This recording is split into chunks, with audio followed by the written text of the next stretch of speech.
샬롬, 말씀으로 우리와 늘 동행하시는 하나님을 찬양합니다.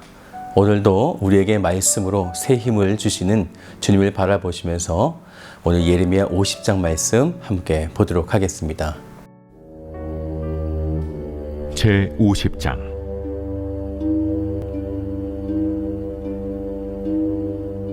여호와께서 선지자 예레미야에게 바벨론과 갈대아 사람의 땅에 대하여 하신 말씀이라.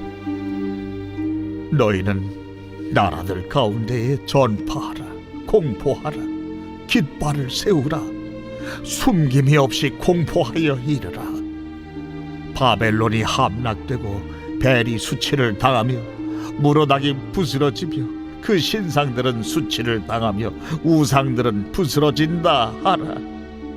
이는 한 나라가 북쪽에서 나와서 그를 쳐서 그 땅으로 황폐하게 하여 그 가운데 사는 자가 없게 할 것임이라. 사람이나 짐승이 다 도망할 것임이니라. 여호와의 말씀이니라. 그날 그때에 이스라엘 자손이 돌아오며 유다 자손도 함께 돌아오되 그들이 울면서 그 길을 가며 그의 하나님 여호와께 구할 것이며 그들이 그 얼굴을 시온으로 향하여 그 길을 물으며 말하기를 너희는 오라, 잊을 수 없는 영원한 언약으로 여호와와 연합하라 하리라. 내 백성은 잃어버린 양떼로다. 그 목자들이 그들을 곁길로 가게 하여 산으로 돌이키게 하였으므로 그들이 산에서 언덕으로 돌아다니며 쉴 곳을 잊었도다. 그들을 만나는 자들은 그들을 삼키며 그의 대적은 말하기를 그들이 여호와 곧 의로운 저수시며 그의 조상들의 소망이신 여호와께 범죄하였음인즉 우리는 무죄하다 하였느니라. 너희는 바벨론 가운데서 도망하라. 갈대아 사람의 땅에서 나오라. 양떼에 앞서가는 순념소같이 하라. 보라, 내가 큰 민족의 무리를 북쪽에서 올라오게 하여 바빌론을 대항하게 하리니 그들이 대어를 버리고 쳐서 정목할 것이라. 그들의 화살은 노련한 용사의 화살 같아서 허공을 치지 아니하리라. 갈대아가 약탈을 당할 것이라. 그를 약탈하는 자마다 만족하리라. 나의 소유를 노략하는 자여, 너희가 즐거워하며 기뻐하고 타작하는 송아지같이 발꿈을 구르며 군마같이 우는도다. 그러므로 너희의 어머니가 큰 수치를 당하리라. 너희를 낳은 자가 치욕을 당하리라. 보라, 그가 나라들 가운데의 마지막과 광야와 마른 땅과 거친 계곡이 될 것이며 여호와의 진노로 말미암아 주민이 없어 완전히 황무지가 될 것이라. 바벨론을 지나가는 자마다 그 모든 재난에 놀라며 탄식하리로다. 바벨론을 둘러 대열을 벌이고 활을 당기는 모든 자여, 화살을 아끼지 말고 쏘라. 그가 여호와께 범죄하였습니다. 그 주위에서 고함을 지르리로다. 그가 항복하였고 그 요새는 무너졌고 그 성벽은 허물어졌으니 이는 여호와께서 그가 행한 대로 그에게 내리시는 보복이라. 그가 행한 대로 그에게 갚으시는 도다. 파종하는 자와 추수띠에 낫을 잡은 자를 바벨론에서 끊어버리라. 사람들이 그 압박하는 칼을 두려워하여 각기 동족에게로 돌아가며 고향으로 도망하리라. 이스라엘은 흩어진 양이라 사자들이 그를 따르도다. 처음에는 아수르 왕이 먹었고 다음에는 바벨론의 느부갓네살 왕이 그의 뼈를 꺾도다. 그러므로 만군의 여호와 이스라엘의 하나님이 이와 같이 말하노라. 보라, 내가 아수르의 왕을 벌한 것 같이 바빌론의 왕과 그 땅을 벌하고 이스라엘을 다시 그의 목장으로 돌아가게 하리니 그가 갈멜과 바산에서 양을 기를 것이며 그의 마음이 에브라임과 길르앗산에서 만족하리라. 그날 그때에는 이스라엘의 죄악을 찾을지라도 없겠고 유다의 죄를 찾을지라도 찾아내지 못하리니 이는 내가 남긴 자를 용서할 것임이라. 너희는 올라가서 무라다임의 땅을 치며 두 곳의 주민을 쳐서 진멸하되 내가 너희에게 명령한 대로 다 하라. 그 땅에 싸움의 소리와 큰 파멸이 있으리라. 온 세계의 망치가 어찌 그리 꺾여 부서졌는고. 바벨론이 어찌 그리 나라들 가운데에 황무지가 되었는고. 바벨론아, 내가 너를 잡으려고 올무를 놓았더니 네가 깨닫지 못하여 걸렸고 내가 여호와와 싸웠으므로 발각되어 잡혔도다. 여호와께서 그의 병기창을 열고 분노의 무기를 꺼내면 주 만군의 여호와께서 갈대아 사람의 땅에 행할 일이 있음이라. 먼 곳에 있는 너희는 와서 그를 치고 그의 곶가를 열고 그것을 곡식더미처럼 쌓아 올려라. 그를 진멸하고 남기지 말라. 그의 황소를 다 죽이라. 그를 도살하려 내려보내라. 그들에게 화 있도다. 그들의 날 그 벌 받는 때가 이르렀음이로다.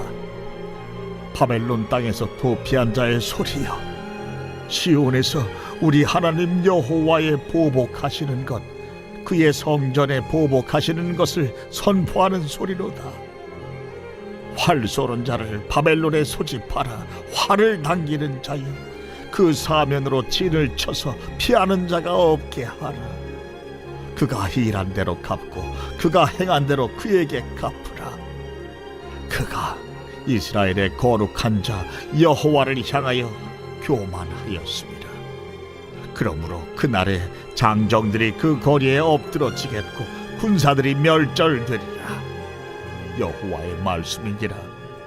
주 만군의 여호와의 말씀이니라. 교만한 자여, 보라, 내가 너를 대적하나니 너의 날 곧 내가 너를 벌할 때가 이르렀음이라. 교만한 자가 걸려 넘어지겠고 그를 일으킬 자가 없을 것이며 내가 그의 성읍들에 불을 지르리니 그의 주위에 있는 것을 다 삼키리라. 만군의 여호와께서 이와 같이 말씀하시니라. 이스라엘 자손과 유다 자손이 함께 학대를 받는도다.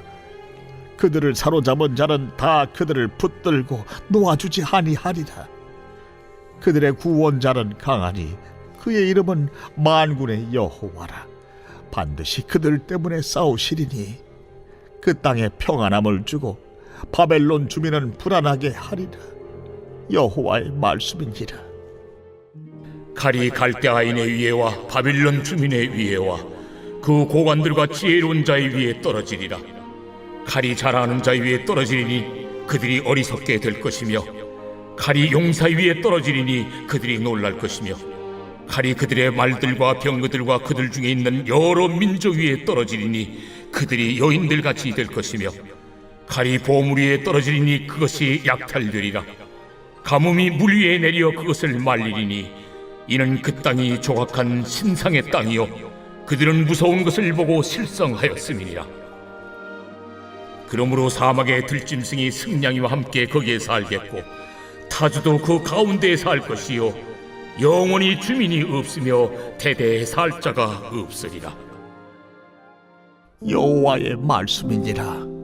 하나님께서 소돔과 고모라와 그 이웃 성읍들을 뒤엎었듯이 거기에 사는 사람이 없게 하며 그 가운데 머물러 사는 사람이 아무도 없게 하시리라.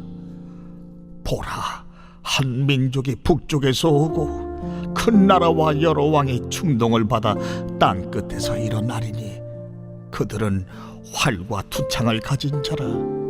잔인하여 불쌍히 여기지 아니하며 그들의 목소리는 바다가 설레임 같도다. 딸 바벨론아, 그들이 말을 타고 무사같이 각기 내 앞에서 대열을 갖추었도다. 바벨론의 왕이 그 소문을 듣고 손이 약하여지며 고통에 사로잡혀 해산하는 여인처럼 진통하는도다. 보라, 사자가 요단의 깊은 숲에서 나타나듯이 그가 와서 견고한 조소를 칠 것이라. 내가 즉시 그들을 거기서 쫓아내고 택한 자를 내가 그 자리에 세우리니 나와 같은 자 누구며 출두하라고 나에게 명령할 자 누구며 내 앞에 설 목자가 누구냐? 그런즉 바벨론에 대한 여호와의 계획과 갈대아 사람의 땅에 대하여 품은 여호와의 생각을 들으라. 양떼의 어린 것들을 그들이 반드시 끌어가고 그들의 초장을 황폐하게 하리니 바벨론이 약탈당하는 소리에 땅이 진동하며 그 부르짖음이 나라들 가운데 들리리라 하시도다. 10개의 나라 이들의 심판의 순서를 보면 애굽으로 시작해서 바벨론으로 마무리를 하고 있는데요. 이스라엘의 시작은 애굽을 출애굽하면서부터 시작되었고 마지막은 바벨론에 의해서 이스라엘이 멸망당한 것을 생각해 볼 때 10개의 나라는 이스라엘 역사와 함께 있었던 주변의 모든 국가들을 의미하는 것이 될 것입니다. 바벨론은 당시에 막강한 힘을 가지고 있었기 때문에 그 누구도 멸망당할 것이라고 생각하지 않았었지만 큰 연합국이었던 바사와 메대에 의해서 멸망당한 것을 보면 모든 역사는 하나님의 주권에 있음이 분명한 것입니다. 특히나 다른 나라에 비해서 50장, 51장, 총 절수는요 110절이나 되는 긴 하나님의 심판적 메시지가 선포되고 있는데요. 예레미야 50장은 크게 두 부분으로 우리가 좀 나눠볼 수 있겠습니다. 1절부터 28절까지는 바벨론에 의해서 멸망에 대한 그 예언과 더불어 이스라엘 선민에 대한 회복의 말씀을 하시게 되어집니다. 곧 악인의 멸망과 이스라엘의 회복이라는 이중적 구조를 가지고 있는 거죠. 그래서 11절을 보면요.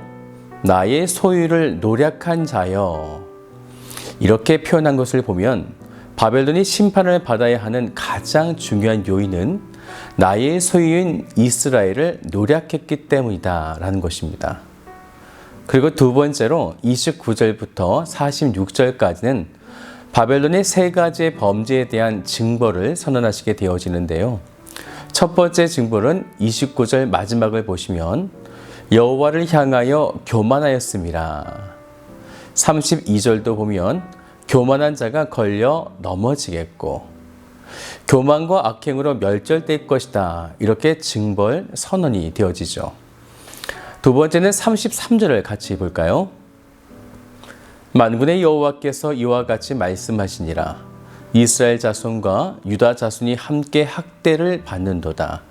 그들을 사로잡은 자는 다 그들을 붙들고 놓아주지 아니하리라. 두 번째는 이스라엘 백성에 대한 학대와 약탈에 대한 징벌 선언이 되어집니다. 그리고 마지막 세 번째는요. 다 같이 45절을 같이 볼까요? 그런즉 바벨론에 대한 여호와의 계획과 갈대아 사람의 땅에 대하여 품은 여호와의 생각을 들으라. 양떼의 어린 것들을 그들이 반드시 끌어가고 그들의 초장을 황폐하게 하리니. 바벨론의 심판은 곧 하나님의 작정하심이었다라는 것입니다. 즉 하나님은 9개의 이방의 나라를 심판한 도구로 바벨론을 사용하셨고 그 목적에 다한 이후에는 바사와 메디를 새로운 심판의 도구로 사용하심을 통해서 바벨론을 멸망케 하신다는 것입니다. 만약 바벨론이 범죄하지 아니하였다면 분명 상황은 달라졌을 것입니다. 하지만 바벨론은 범죄했었고 그 역시 하나님의 도구로 사용되었었지만 그저 도구로서만 사용되고 멸망당했다라는 것입니다. 이것을 보면 역사 속에 세워진 수많은 나라들 역시나 주권은 하나님께 있는 것입니다. 그렇게 악하고 범죄하고 멸망을 당하고 포로로 끌려갔었던 이스라엘. 그럼에도 전 세계에서 오직 이스라엘만 그 나라만 여전히 유지하고 있는 것을 보면요. 하나님의 작정하심과 주권은 우리가 상상할 수 없을 만큼 너무나 위대한 것입니다. 이것을 볼 때 이방의 10개 국가에 대한 멸망, 이들의 멸망에 대해서 우리가 생각해 봐야 하는 것은 첫 번째는요. 한 번 하나님이 선택하신 자는 은혜의 끈을 절대로 놓지 않으시고 반드시 구원해 주신다는 것입니다. 바벨론의 멸망으로 하나님이 행하신 일을 보세요. 34절을 같이 볼까요? 그들의 구원자는 강하니 그의 이름은 만군의 여호와라. 반드시 그들 때문에 싸우시리니 그 땅에 평안함을 주고 바벨론 주민은 불안하게 하리라. 말씀을 보니까 반드시라는 거죠. 그렇게 남유다가 당한 멸망은 사람들의 눈에는 하나님의 이런 은혜의 계획이 실패했는가 이렇게 보여줄 수 있겠지만 하나님은 그보다 더 위대한 방식으로 바로 예수 그리스도를 통해 그들의 범죄를 깨끗하게 씻어내시는 방식으로 구원해 내신다는 것입니다. 하나님의 택하신 백성이기 때문에 이스라엘은 범죄를 해도 하나님께서 그저 눈 감아 주시는가? 그렇지 않습니다. 그들도 동일하게 이방 나라 10개 국가처럼 멸망을 당한 것을 보면 하나님의 이 심판은 이 범죄에 대한 마음은 똑같은 것입니다. 좀 다른 각도에서 보면요. 하나님을 믿지 않는 사람도 죽고 믿는 사람도 죽고 사람은 범죄로 인해서 반드시 죽습니다. 똑같이 이 땅에서 멸망을 당하게 되는 것이죠. 하지만 하나님의 작정은 그 이후에 생명으로 회복하신다는 것이죠. 다시 살게 하신다는 것입니다. 하나님은 이스라엘에게 그것을 말씀하고 있는 것인데요. 너희가 환난을 당하나 담대하라. 내가 세상을 이겼노라 하신 이 예수 그리스도의 말씀을 성취케 되어진 것입니다. 하나님의 행하신 일 두 번째는요. 악인에 대한 보응은 반드시 이루어진다는 것이에요. 예수님이 십자가에서 죽으실 때에 악한 사탄이 완전히 패배했던 것처럼 악한 그 모든 것은 하나님께서 작정하신 그 날이 되면 반드시 멸망이라는 보응을 받게 된다는 것입니다. 하나님은 10개 이방 나라의 멸망을 그 예시로 보여준 것이죠. 아무리 이 땅에 강세한 힘을 가지고 있다 해도 하나님 앞에 교만과 우상 숭배에 대한 범죄는 멸망이다. 바로 이것을 말씀하신 것입니다. 그리고 마지막 세 번째는 인생의 자랑과 권력의 무상함에 대해서 다시 한번 각성하게 하신 것인데요. 하나님의 심판의 도구로 사용되었던 바벨론은 그 전성기 때 대적을 찾아볼 수 없을 정도로 정말 막강했었습니다. 하지만 그 역시 메대와 바사에게, 또 메대는 바사 페르시아에게, 그 이후에 헬라에게, 로마에게 역사가 계속 뒤집혀지고 있는 것을 우리는 반드시 기억해야 되는 것입니다. 그 세상의 주권은 하나님이시기에 지금의 환난, 지금의 고난, 우리는 하나님의 일하심을 바라보면서 그런 순간에 다시 한번 하나님 앞에 나와 우리의 잘못이 무엇인지를 발견하면서 거룩한 백성으로 살아가야 하는 것입니다.